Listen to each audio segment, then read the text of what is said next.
evening, visitors. Welcome to the Australian War Memorial's Last Post ceremony.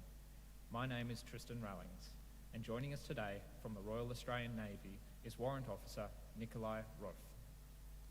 We welcome the veterans who have served, those that are still serving, and the families that love and support them. We acknowledge the members of RSL Services Clubs Association, RSL Victoria, and RSL Queensland who are watching the broadcast of the ceremony across Australia. During this evening's ceremony, wreaths will be laid at the base of the pool of reflection by visitors to the memorial. If you are able, please stand and join in singing the national anthem.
The Australian War Memorial was the vision of Charles Bean, Australia's First World War official historian.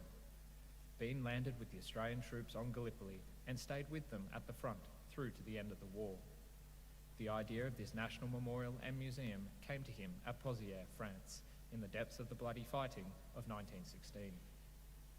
Bean's idea was that this would be a place where families and friends could mourn loved ones buried in faraway places. It would also be a place that could help all Australians understand what these men and women had endured and what they had done for us. Bean's vision, to which we remain true, is best expressed as inscribed in the entrance to the memorial's galleries.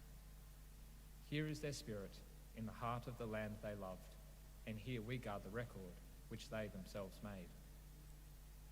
Tonight, we will read the story behind just one of those on the Roll of Honour, which lists the names of the more than 102,000 men and women who have given their lives for us in war and on operations for more than a century.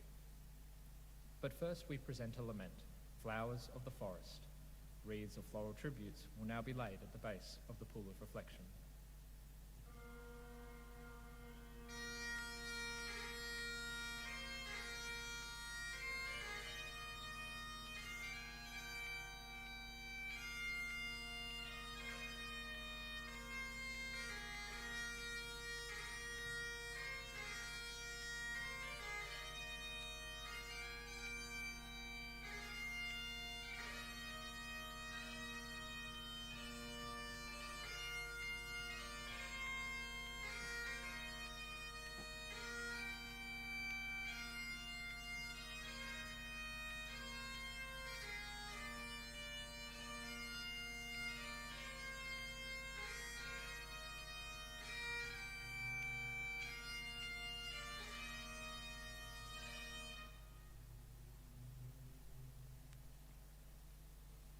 Today, we remember and pay tribute to Lieutenant Dalbert Isaac Hallenstein. Dalbert Hallenstein was born on the 15th of August 1893 to Reuben and Lucy Hallenstein in Heidelberg, Germany, possibly while his father was conducting business there. His father was in business in Melbourne and New Zealand and was an active participant in Jewish life in Melbourne, where he was a president of the St. Kilda Hebrew congregation. His parents took an active interest in charitable work, and during the war, his mother was the founder and head of the St. Kilda's Soldiers' Lounge. Dalbert was educated at Melbourne Grammar School, and although he had studied accountancy, he went on to work as a tanner. He took a keen interest in military matters, and later served as a lieutenant in a local militia regiment. Dalbert Hallenstein applied for a commission in the Australian Imperial Force in early 1915. He left Australia as a second lieutenant the following month with reinforcements to the 5th Battalion. Shortly before his departure, he attended the St Kilda Synagogue with his parents. At the end of the service, the rabbi wished him farewell, saying the Australian Jewish community were gratified when they saw their young men responding readily to the call of their king and country. At another send-off at Federal Hall, Dalbert said to the attendees that he only hoped they would do them justice. At any rate, he would have a good try. Second Lieutenant Hallenstein first went to Gallipoli, where he contracted dysentery and colitis. He was evacuated in September and was not fit to rejoin his battalion until the following February, when it had returned from Gallipoli. He spent the next several months serving with a number of cyclist battalions before being sent to France in June 1916. The following September, after being transferred to the 14th Machine Gun Company, he was promoted to lieutenant. In 1917, Hallenstein was hit in the right wrist by a shell fragment, whilst his machine gun company was supporting an attack near the French village of Loupevel. He was eventually sent to England to recover. He did not return to France for more than 4 months. He remained in France for the following year, spending time attached to the 5th and 55th Battalions and attending the 4th Musketry School. In March 1918, he was transferred to the 5th Australian Machine Gun Battalion and in August went to the United Kingdom on leave. On the 1st of September, 4 days after returning from leave, Lieutenant Hallenstein took part in an attack in the French village town of Péron. At some point during the operation, he was struck by a high explosive shell and killed instantly. Hallenstein's commanding officer wrote to Ruby and Lucy Hallenstein in St Kilda to describe their son as a brave man and a capable officer, deeply deploring his loss. A tribute was published in the London Jewish Chronicle, saying that he was an intrepid fighter and he was always modest regarding his achievements. This gallant and popular officer leaves behind him a glorious example of true patriotism and a cheerful self-sacrifice in the sacred cause of justice and liberty. Dalbert Hallenstein was buried in the Péron Communal Cemetery Extension, where he lies today with no epitaph. He was 25 years old. His name is listed on the Roll of Honour on my right, among almost 62,000 Australians who died while serving in the First World War. His photograph is displayed today beside the pool of reflection. This is but one of the many stories of service and sacrifice told here at the Australian War Memorial. We now remember Lieutenant Dalbert Hallenstein, who gave his life for us, for our freedoms, and in the hope of a better world.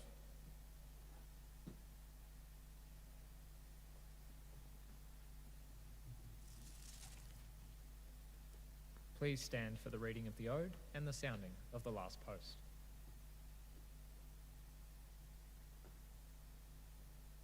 They shall grow not old, as we that are left grow old. Age shall not weary them, nor the years condemn. At the going down of the sun, and in the morning, we will remember them.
lest we forget. Lest we forget.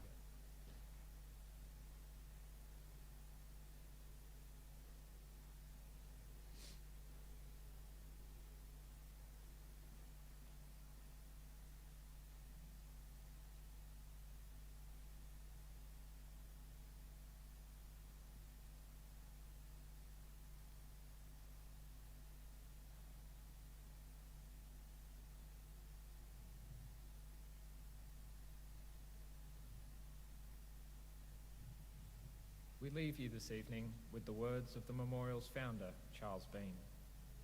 Many a man lying out there at Pozières or in the low scrub at Gallipoli, with his poor, tired senses barely working through the fever of his brain, has thought in his last moments, well, it's over. But in Australia, they will be proud of this. Ladies and gentlemen, girls and boys, that concludes the last post ceremony. We thank you for visiting the Australian War Memorial and wish you all a very good evening. Thank you.